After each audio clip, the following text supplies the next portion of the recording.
कहते हैं कि जब विपत्ति आती है तो आदमी की मति पहले ही गुम हो जाती है। रावण के साथ तो यही हुआ भी। अहंकार के दानवों ने उसको इतना आकंठ घेर लिया कि प्रभु श्री राम से ही बैर ले बैठा। मंदोदरी, विभीषण और यहाँ तक कि कुंभकर्ण ने भी समझा है, लेकिन विनाश काले विपरीत बुद्धि। सब कुछ खो बैठा रावण, भाई बंधु कुटुंब रिश्तेदार नातेदार सब। और जब मेघनाद भी काल की भेंट चढ़ गया तो वह मूर्छित ही हो गया। रामनगर रामलीला के 23वें दिन रावण के दूत बताते हैं कि लक्ष्मण की मूर्छा समाप्त हो गई है। अपनी सेना की पराजय देख रावण अपने भाई कुंभकर्ण को अनेकों प्रकार के उपाय लगाकर उसे नींद से जगाता है। कुंभकर्ण रावण की उदासी का कारण पूछता है तो रावण सारी कहानी बताता है।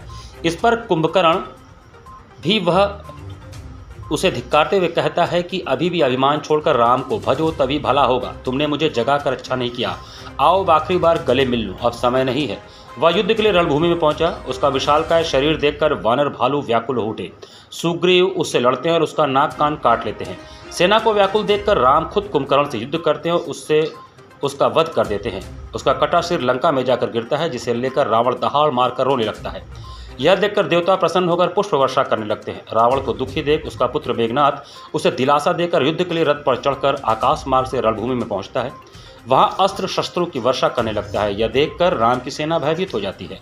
मेघनाद राम को नागपाश में बांध देता है। तब नारद के निवेदन पर गरुड़ राम को नागपाश से मुक्ति दिलाते हैं।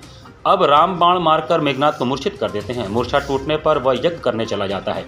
विभीषण राम को बताते हैं कि यदि उसका यज्ञ पूरा हो जाएगा तो जल्दी मारा नहीं जा सकेगा। राम लक्ष्मण के साथ वानर भालू को भेजकर उसका यज्ञ विध्वंस करा देते हैं। मेघनाद मायावी वेश बनाकर लक्ष्मण से युद्ध करने लगता है, लेकिन इस बार लक्ष्मण उसे मार डालते हैं। हनुमान उसका शव लंका के द्वार पर रख कर आते हैं। मेघनाद का शव देखकर रावण मूर्छित हो जाता है। मूर्छा हटने पर वह मंदोदरी से कहता है कि यह संसार नाशवान है, यह सब प्रपंच ब्रह्मा जी का किया हुआ है, यहीं पर आज की आरती होती है।